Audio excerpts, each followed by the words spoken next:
नौजवान Bundelkhand express way के किनारे बन रहे बुंदेलखंड में डिफेंस कॉरिडोर में बन रही तोप पर बैठ करके जब दुश्मन की सीमा में घुसेगा और वहां गरजेगी तोप, दुश्मन के छक्के छूट जाएंगे और बुंदेलखंड वीर और वीरांगनाओं की धरती मुस्कुरा उठेगी। ये है बुंदेलखंड। भाइयों बहनों, फर्क साफ है।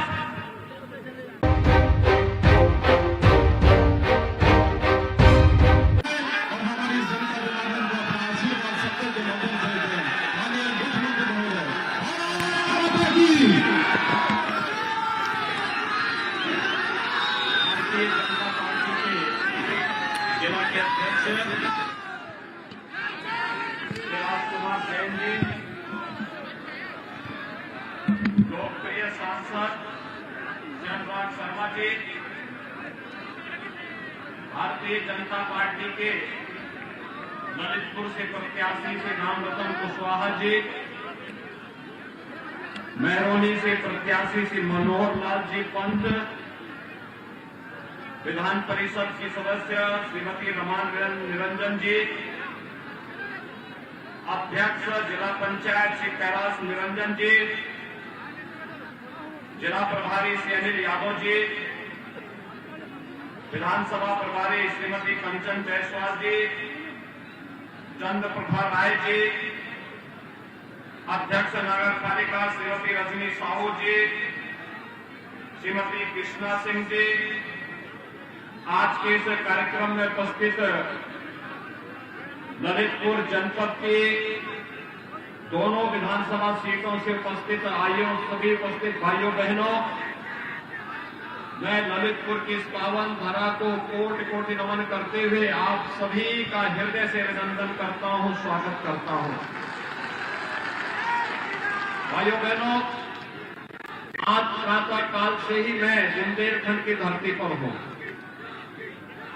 और प्रातः काल से ही मैंने बुंदेलखंड में हमीरपुर, राज, महोबा, चरखारी, इन सभी विधानसभा सीटों पर भारतीय जनता पार्टी के प्रत्याशियों के समर्थन में सभाओं का आयोजन करने के साथ ही अब मैं ललितपुर में आया हूं आप सभी का आह्वान करने के लिए, आपसे अपील करने के लिए।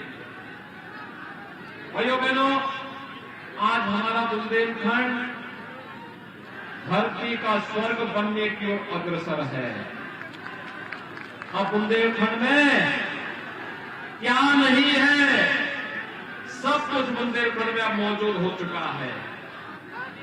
बुंदेलखंड की सबसे बड़ी परेशानी थी यहाँ की माताओं और बहनों के लिए पानी की समस्या थी, घर में पानी नहीं होता था और उन्हें दूर दूर जाकर के पानी के लिए मजबूर होना पड़ता था।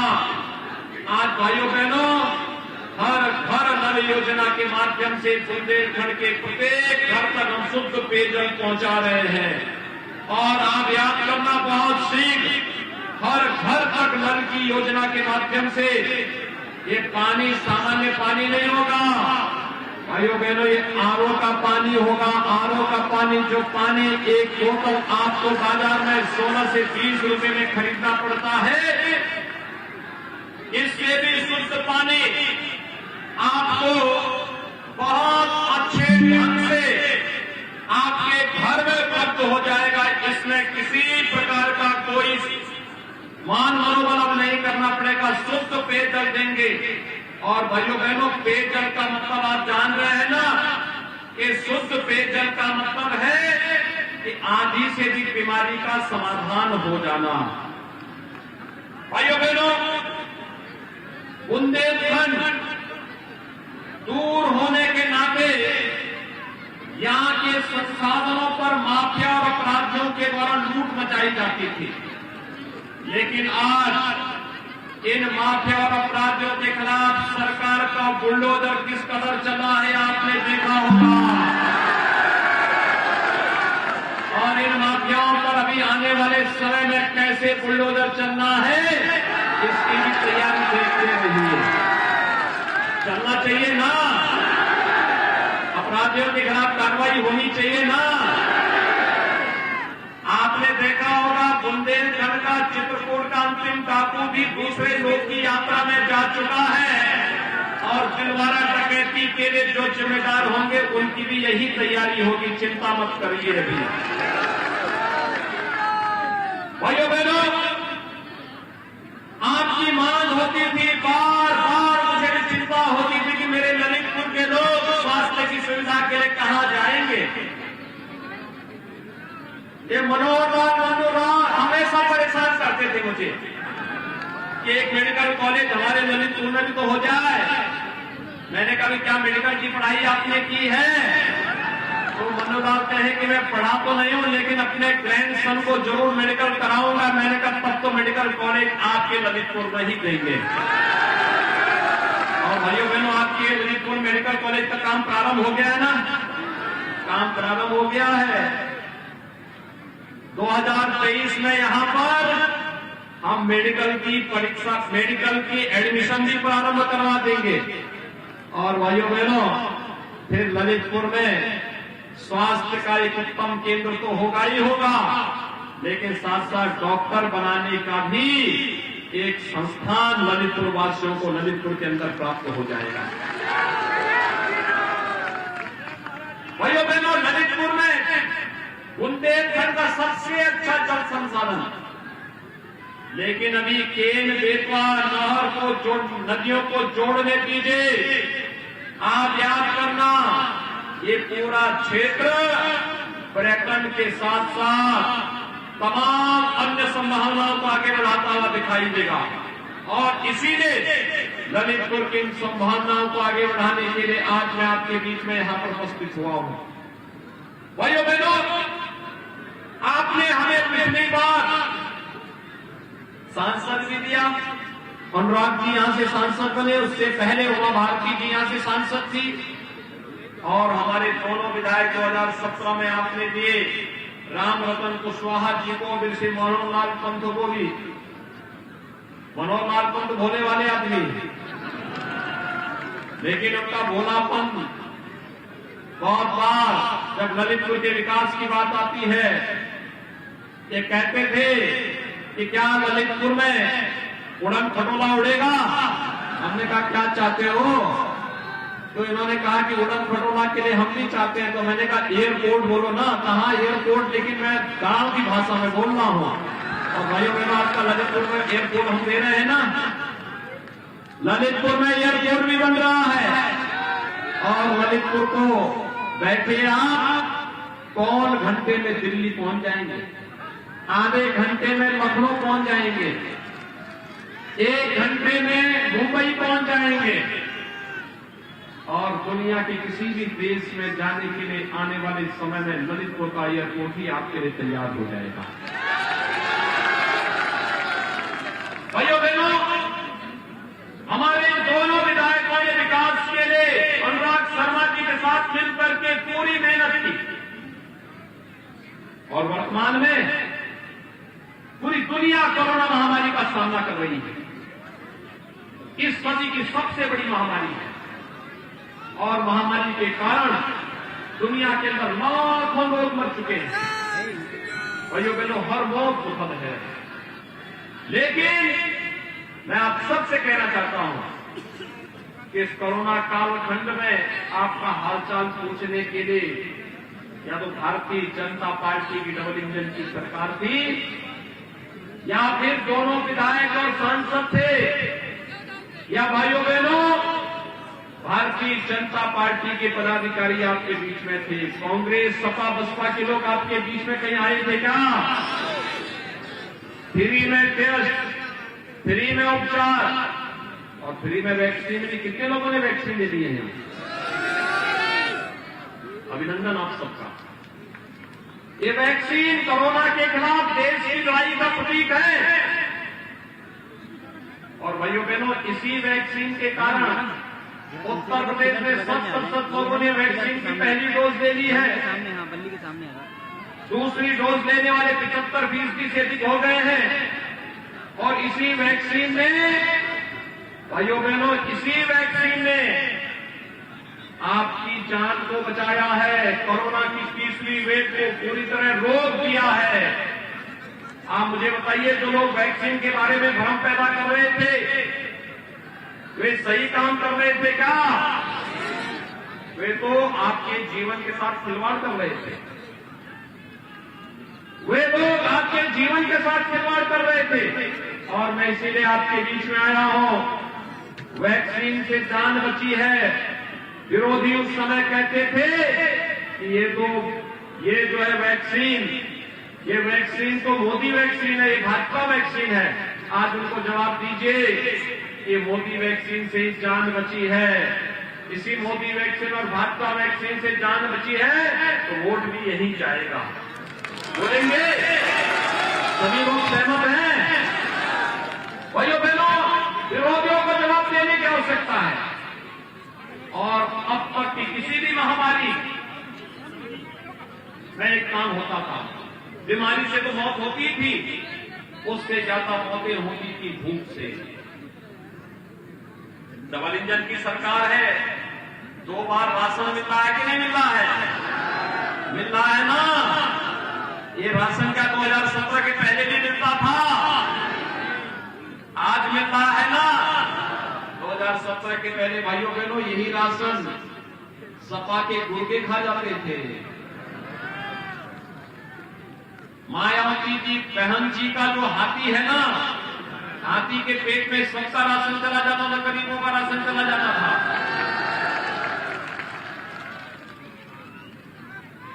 और भाइयों बहनों,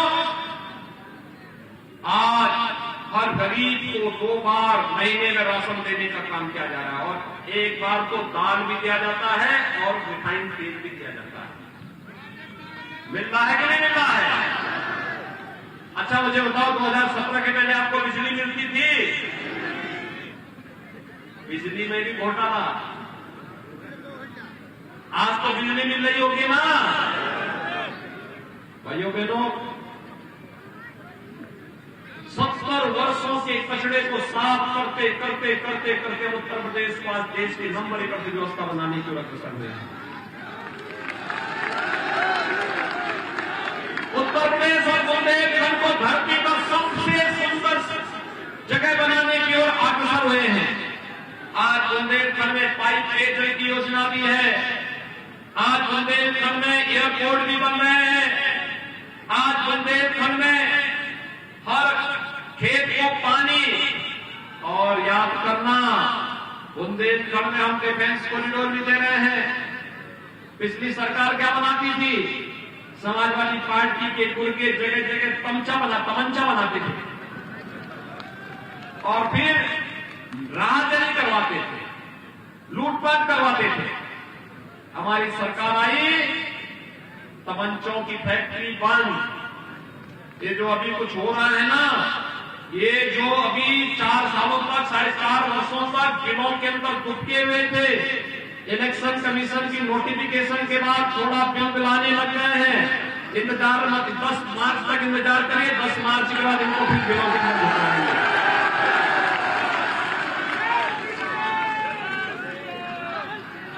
भाइयों बहनों, हर घर की योजना भी और डिफेंस कॉरिडोर भी बन रहा है। जब ललितपुर का नौजवान बुंदेलखंड एक्सप्रेस वे के किनारे बन रहे बुंदेलखंड में डिफेंस कॉरिडोर में बन रही तोप पर बैठ करके जब दुश्मन की सीमा में घुसेगा और वह गरजेगी तोप, दुश्मन के छक्के छूट जाएंगे और बुंदेलखंड वीर और वीरांगनाओं की धरती मुस्कुरा उठेगी। ये है बुंदेलखंड। भाइयों बहनों, फर्क साफ है। भारतीय जनता पार्टी ने 2017 में जो कहा सो करके दिखाया। हमने कहा था ना, अयोध्या में भगवान राम का मंदिर बनेगा, आज बन रहा है ना। क्या ये काम कांग्रेस, सपा, बसपा के लोग कर पाते? क्या ये लोग करते? ये माफिया राज से लोग निपट पाते? विकास का कार्य ये लोग करा पाते? राशन है, बिजली है, ये लोग दे पाते? मैं अभी आ रहा था यार, जैसे हमारा हेलीकॉप्टर लैंड किया मैंने देखा 2 बच्चे अपनी मां के साथ खड़े थे। उन्होंने बेसिक शिक्षा परिषद की स्कूल के यूनिफॉर्म पहने हुए थे और हाथ हिला रहे थे, अभिवादन कर रहे थे। मुझे अच्छा लगा। देखिए आज हमारे बेसिक शिक्षा परिषद में पढ़ने वाले बच्चे भी अच्छी यूनिफॉर्म पहन रहे हैं। जूते मोजे गरीब का बच्चा भी पहन रहा है और सर्दियों में स्वेटर भी उसको सरकार के द्वारा उपलब्ध कराई जा रही है। यही तो राम राज्य है, यही है सबका साथ सबका विकास। पहले भाइयों बहनों, सबका साथ की बात तो होती थी, लेकिन सिपाही खानदान का विकास की बात होती थी। क्यों सिपाही खानदान का विकास? नौकरी निकलती थी और चाचा भतीजा वसूली पे निकल पड़ते थे। आपने देखा होगा ना, चाचा भतीजा कोई भर्ती निकलती थी, चाचा भतीजा वसूली पे निकलते थे। लेखपाल की भर्ती तो वसूली, पुलिस की भर्ती तो वसूली, और फिर कोर्ट उसमें रोक लगाता था। आज वसूली नहीं है, आज तो नौजवान को सम्मानजनक ढंग से नौकरी मिल रही है, बेटियों और बहनों को सुरक्षा प्राप्त हो रही है, विकास मजबूती के साथ आगे बढ़ रहा है। एयरपोर्ट, मेडिकल कॉलेज, कनेक्टिविटी, सड़क की कनेक्टिविटी हो या फिर हर खेत को पानी देने की और हर नौजवान को रोजगार देने की व्यवस्था, आज उत्तर प्रदेश और हमारा बुंदेलखंड तेजी के साथ आगे बढ़ रहा है। भाइयों बहनों, याद करिए 2017 में जब हम लोग आए थे, हमने पहला काम किया था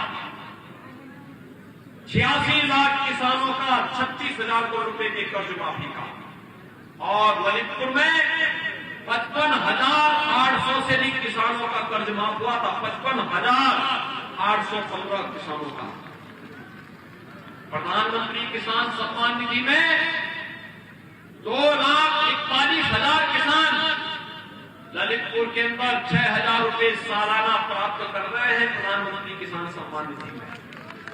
और भाइयों बहनों, समाजवादी पार्टी ने दिव्यांगजनों की, विधवा महिलाओं की और वृद्धजनों की पेंशन रोक दी थी।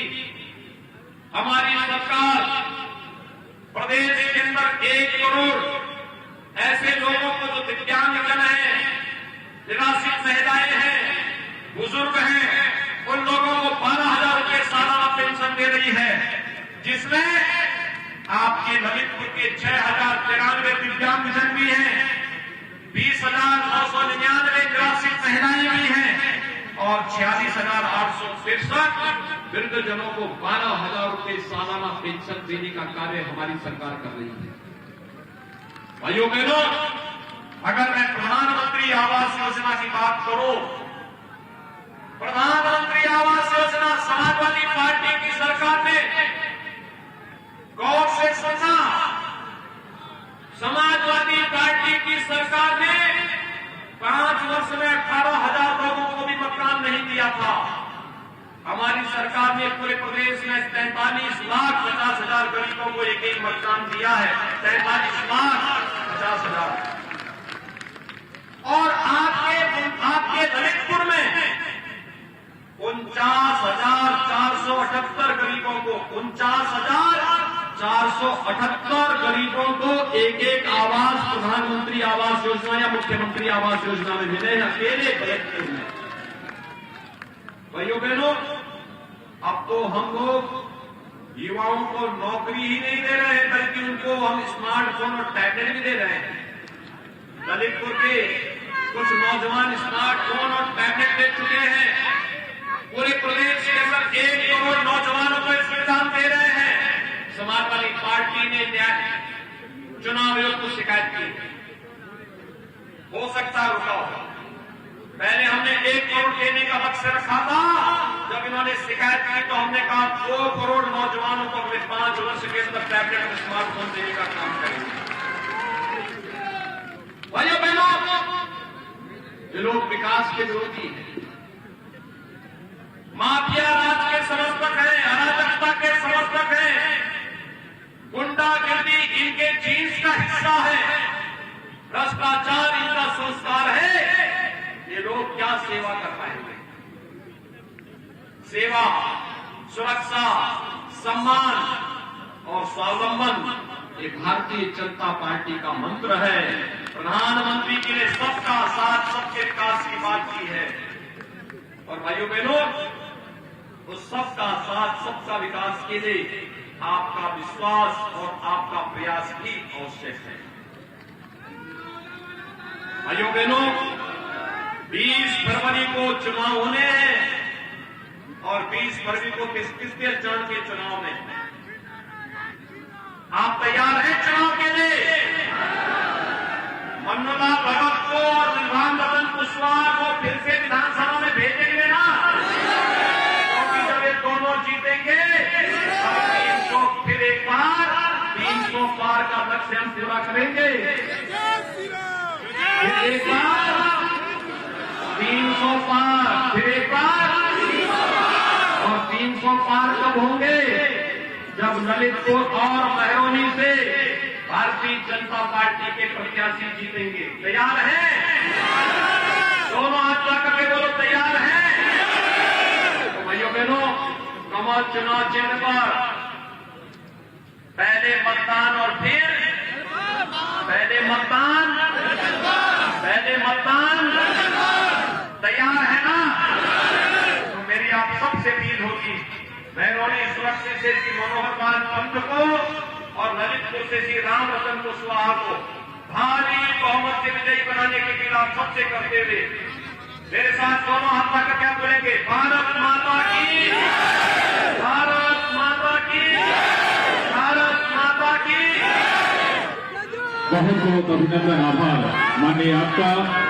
और मैं निवेदन करूंगा माननीय सांसद महोदय से, माननीय मुख्यमंत्री जी की प्रेरणा से ओडीओपी जरी द्वारा निर्मित जो चंदेरी पूरी दुनिया